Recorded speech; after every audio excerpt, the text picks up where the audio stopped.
सावधान भक्तों, साल 2026 का पहला चंद्र ग्रहण 3 मार्च 2026 दिन मंगलवार को लगने जा रहा है। ये चंद्र ग्रहण साल 2026 का सबसे लंबा और भयंकर चंद्र ग्रहण होगा, जिसे भारत में भी साफ साफ रूप से देखा जा सकेगा। लेकिन ये चंद्र ग्रहण भारत में कितने बजे लगेगा और इसका सूतक काल का सही समय क्या होगा, साथ ही ये चंद्र ग्रहण कब समाप्त होगा, सारी जानकारी आज के इस वीडियो में आप सभी के साथ शेयर करूंगा। साथ ही आज के इस वीडियो में हम सभी जानेंगे कि ये ग्रहण के दौरान हमें क्या करना चाहिए और क्या नहीं करना चाहिए, क्योंकि ये चंद्र ग्रहण फाल्गुन पूर्णिमा होली के दिन लगने जा रहा है और इसके ठीक 15 दिन के पहले ही हम सभी ने सूर्य ग्रहण को झेला, जो कि 17 फरवरी 2026 को लगा था। और 15 दिन के अंतराल में साल में पड़ने वाले 2 बड़े ग्रहणों के बीच में हमारे जीवन पर इसका क्या प्रभाव पड़ेगा और इससे हमें कैसे बचना है, क्योंकि इसका प्रभाव केवल हमारी कुंडली पर ही नहीं बल्कि हमारी किस्मत पर भी का गहन प्रभाव पड़ने वाला है। तो ऐसे में आज की संपूर्ण वीडियो को पूरा अंत तक जरूर देखिएगा, एक एक चीज आपको डिटेल से समझाता हुआ चलूंगा। सबसे पहले मैं आप सभी को बता दूं कि पहला जो चंद्र ग्रहण है ये तो 3 मार्च होली के दिन लग रहा है, लेकिन साल 2026 का जो दूसरा चंद्र ग्रहण होगा वो 28 अगस्त के दिन लगेगा।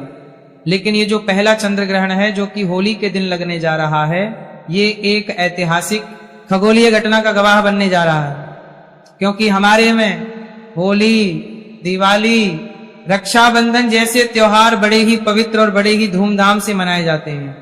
लेकिन जब इन त्योहारों पर ग्रहण का साया पड़ जाए तो खुशी के साथ साथ ही एक डर और शंका का माहौल भी बन जाता है।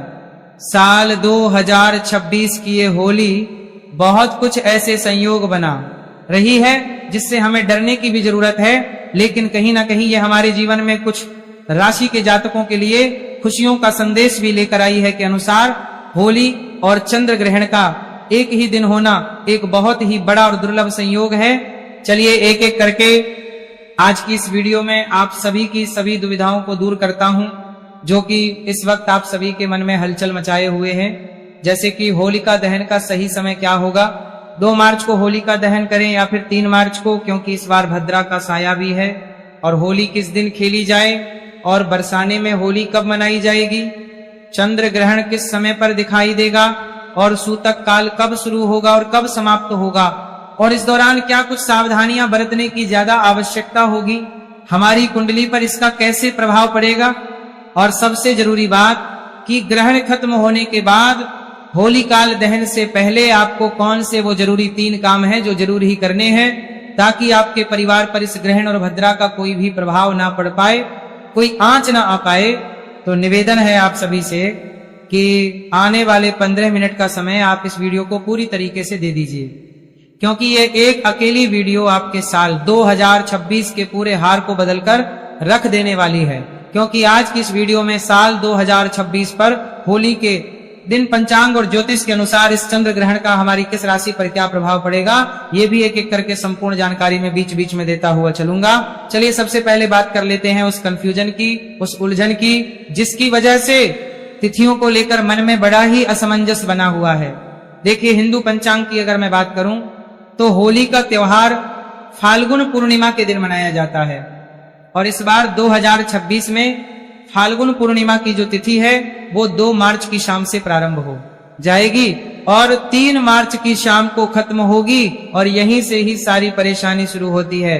देखिए, आमतौर पर जिस दिन पूर्णिमा की शाम होती है उसी दिन हम होलिका दहन करते हैं, लेकिन साल 2026 में 3 मार्च की शाम यानी कि पूर्णिमा की शाम के समय में आसमान में चंद्र ग्रहण लगेगा, जो कि एक पूर्ण चंद्र ग्रहण होगा। हमारे शास्त्र कहते हैं कि ग्रहण काल में कोई भी शुभ या मांगलिक कार्य या पूजा या अग्नि प्रज्वलित करना सख्त मना होता है। ग्रहण के समय किया गया होली का दहन शुभ फल प्रदान नहीं करता बल्कि दोष पैदा करता है। फिर होली का दहन कब किया जाए, तो देखिए, ज्योतिष और पंचांग के अनुसार, जानकारों के अनुसार इसका सटीक हल ये निकलता है कि मार्च की शाम को ग्रहण है और 2 मार्च की शाम होते होते भद्रा भी लग जाएगी। और आप सभी जानते हैं कि भद्रा काल के दौरान होलिका दहन या कोई भी शुभ कार्य करना विनाश काले विपरीत बुद्धि जैसा माना जाता है। भद्रा में किया गया होलिका दहन परिवार, समाज और हमारे देश हर चीज के लिए अशुभ ही माना जाता है। इसलिए हमें भद्रा खत्म होने का इंतजार करना पड़ेगा। तो आप सभी ग्रहण काल समाप्त होने के बाद ही होलिका दहन करें, या फिर 2 की रात के समय में देर रात आप होलिका दहन कर सकते हैं जब भद्रा खत्म हो जाएगी। चलिए अब बात करते हैं उस सबसे बड़ी खगोलीय घटना के बारे में जिसे लेकर हर कोई डरा हुआ है। और ये चंद्र ग्रहण एक पूर्ण चंद्र ग्रहण होगा। इसका मतलब चंद्रमा पूरी तरह से पृथ्वी की छाया में आ जाएगा और लाल रंग में दिखाई देगा, जिसे कि ब्लड मून भी कहा जा रहा है। और ये ग्रहण भारत में बिल्कुल ही स्पष्ट रूप से दिखाई भी देगा, भारत के हिस्सों में से स्पष्ट रूप से देखा जा सकेगा। और ये चंद्र ग्रहण एक गस्तोदय चंद्र ग्रहण होगा।